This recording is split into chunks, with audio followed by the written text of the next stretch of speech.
ನಮಸ್ತೆ ಎಲ್ಲರಿಗೂ. ನಾನಿವತ್ತು ರಸಮ್ ಮಾಡ್ತಾಯಿದ್ದೀನಿ. ಈ ರಸಮ್ಮು ತುಂಬ ಚೆನ್ನಾಗಿರುತ್ತೆ. ಒಂದು ಸತಿ ಟ್ರೈ ಮಾಡಿ ನೀವು ಮನೆಯಲ್ಲಿ. ನಾನು ಟೊಮೊಟೊ ಮತ್ತು ಹುಣಸೆಹಣ್ಣು ಬೇಯಿಸ್ಕೊಂಡಿದ್ದೀನಿ. ಉಪ್ಪು, ಅರಿಶಿನ, ಸಾಸಿವೆ, ಇಂಗು, ಕೊತ್ತಂಬರಿ, ಒಣಮೆಣ್ಸಿನ್ಕಾಯಿ, ಕರಿಬೇವಿನ ಸೊಪ್ಪು ಪೇಸ್ಟ್ ಮಾಡ್ಕೊಂಡಿದ್ದೀನಿ. ಇದಕ್ಕೆ ಜೀರಿಗೆ, ಮೆಣಸು, ಮೆಂತ್ಯ, ಬೆಳ್ಳುಳ್ಳಿ ಇಷ್ಟೂ ಹಸಿಮೆಣ್ಸಿನ್ಕಾಯಿ ಇಷ್ಟೂ ಪೇಸ್ಟ್ ಮಾಡ್ಕೊಂಡಿದ್ದೀನಿ, ಜಜ್ಕೊಂಡಿದ್ದೀನಿ ನಾನು. ಬಾಣಲಿ ಇವಾಗ ತಪ್ಪಲೆಗೆ ಕಾಯಬೇಕು. ತಪ್ಪಲೆ ಕಾದ ನಂತರ ನಾನೇನು ಮಾಡ್ತಿದ್ದೀನಿ, ಎಣ್ಣೆ ಹಾಕ್ಕೋತಾ ಇದ್ದೀನಿ. ತಪ್ಪಲೆ ಚೆನ್ನಾಗಿ ಕಾದ್ಬಿಟ್ಟಿದೆ ಫ್ರೆಂಡ್ಸ್. ಈಗ ಸಾಸಿವೆ ಹಾಕ್ಕೋತಾ ಇದ್ದೀನಿ. ಸಾಸಿವೆ ಚಿಟಪಟ ಅಂತ ಅನ್ನಬೇಕು. ಚಿಟಪಟ ಅಂದಾಗ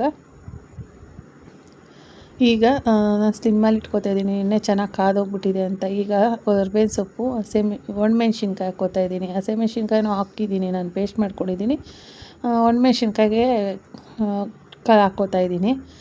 ನಾನು ಪೇಸ್ಟ್ ಮಾಡ್ಕೊಂಡಿದ್ದೆ ಅಂದರೆ ಜಜ್ಕೊಂಡಿದ್ದೆ ಫ್ರೆಂಡ್ಸ್. ಇದನ್ನು ಬೆಳ್ಳುಳ್ಳಿ, ಜೀರಿಗೆ, ಮೆಂತ್ಯ, ಮೆಣಸು, ಹಸಿಮೆಣ್ಸಿನ್ಕಾಯಿ ಇಷ್ಟೂ ಪೇಸ್ಟ್ ಮಾಡ್ಕೊಂಡಿದ್ದೀನಿ. ಇದನ್ನು ಎಣ್ಣೆನಲ್ಲಿ ಫ್ರೈ ಮಾಡ್ಕೋತಾ ಇದ್ದೀನಿ ಚೆನ್ನಾಗಿ. ಸ್ವಲ್ಪ ಫ್ರೈ ಆಗಬೇಕು, ಅದು ಸ್ಮೆಲ್ ಹೋಗಬೇಕು, ಹಸಿ ಸ್ಮೆಲ್ ಹೋಗಬೇಕು, ಅಲ್ಲಿವರೆಗೂ ಫ್ರೈ ಮಾಡ್ಕೋಬೇಕು. ಇದು ಫ್ರೈ ಆದಮೇಲೆ ನಾನು ಸ್ವಲ್ಪ ಹಿಂಗೆ ಹಾಕ್ಕೋತಾ ಇದ್ದೀನಿ. ರಸಮ್ಗೆ ಹಿಂಗು ಒಂಥರ ಕಾಂಬಿನೇಷನ್ ಫ್ರೆಂಡ್, ಅದು ಇರಲೇಬೇಕು. ಅರಿಶಿನ ಹಾಕ್ಕೊತಾ ಇದ್ದೀನಿ ಕಲ್ಲರ್ಗೆ. ಅರಿಶಿನ ಹಾಕ್ಕೋತಾ ಇದ್ದೀನಿ. ಅರಿಶಿನ ಹಾಕ್ಕೊಂಡ್ರೆ ಆ್ಯಂಟಿಬಯೋಟಿಕ್ ಅಲ್ವಾ, ಎಲ್ಲದಕ್ಕೂ ನಾನು ಸ್ವಲ್ಪ ಅರಿಶಿನ, ಇಂಗು ಜಾಸ್ತಿ ಯೂಸ್ ಮಾಡ್ತೀನಿ ನಾನು ಫ್ರೆಂಡ್ಸ್ ಮನೆಯಲ್ಲಿ. ರಸಮ್ ಅಂದರೆ ಏನು ಈಸಿ ಇದೆ, ಎಲ್ಲರೂ ಬರುತ್ತೆ, ಇವಳೇನು ತೋರಿಸ್ತಿರೋದು ಅಂತ ನೀವು ಅಂದ್ಕೋಬೋದು. ಒಂದು ಸತಿ ಈ ಥರ ಟ್ರೈ ಮಾಡಿ ಫ್ರೆಂಡ್ಸ್. ಹಸಿಮೆಣ್ಸಿನ್ಕಾಯಿ ಎಲ್ಲ ಹಾಕಿ ಈ ಥರ ಒಂದು ಸತಿ ಟ್ರೈ ಮಾಡಿ. ಕೊತ್ತಂಬರಿ ಹಾಕ್ಕೋತಾ ಇದ್ದೀನಿ ಸ್ವಲ್ಪ. ಎಣ್ಣೆನಲ್ಲೇ ಫ್ರೈ ಮಾಡ್ಕೊತೀನಿ. ಎಲ್ಲರೂ ಲಾಸ್ಟಲ್ಲಿ ಹಾಕ್ತಾರೆ, ನಾನು ಎಣ್ಣೆನಲ್ಲೇ ಫ್ರೈ ಮಾಡ್ಕೊತೀನಿ, ಯಾಕಂದರೆ ಅದ್ರ ಫ್ಲೇವರು ಇನ್ಹಾನ್ಸ್ ಆಗುತ್ತೆ ಅದರೊಳಗಡೆ, ಅದಕ್ಕೋಸ್ಕರ. ಈಗ ಕೊತ್ತಂಬರಿನ ಅದರೊಳಗಡೆ ಫ್ರೈ ಮಾಡ್ಕೋತಾ ಇದ್ದೀನಿ. ಈಗ ನಾನು ಟೊಮೊಟೊ ಮತ್ತು ಹುಣಸೆಹಣ್ಣನ್ನ ಬೇಯಿಸಿ ಅದನ್ನು ಮ್ಯಾಶ್ ಮಾಡ್ಕೊಂಡಿದ್ದೆ, ಅದರದ್ದು ನೀರನ್ನು ಹಾಕ್ತಾಯಿದ್ದೀನಿ ಫ್ರೆಂಡ್ಸ್ ಇದರೊಳಗಡೆ. ಈಗ ಒಂದು ಟ್ರಿಕ್ ಇದೆ ಫ್ರೆಂಡ್ಸ್, ಅದು ಹೇಗೆ ರಸಮ್ ಟೇಸ್ಟಿಯಾಗಿ ಹೇಗಿರಬೇಕು ಅನ್ನೋದು ಒಂದು ಟ್ರಿಕ್ ನಾನು ತೋರಿಸ್ತೀನಿ ಇದರೊಳಗಡೆ ನಿಮಗೆ. ಈಗ ರುಚಿಗೆ ತಕ್ಕಷ್ಟು ಉಪ್ಪು ಹಾಕ್ಕೊತಾ ಇದ್ದೀನಿ ನಾನು ನಮ್ಗೆ 3 ಜನಕ್ಕೆ ಆಗೋಷ್ಟು ರಸಮ್ ಮಾಡ್ಕೋತಾ ಇದ್ದೀನಿ ಫ್ರೆಂಡ್ಸ್ ಮನೆಗೆ.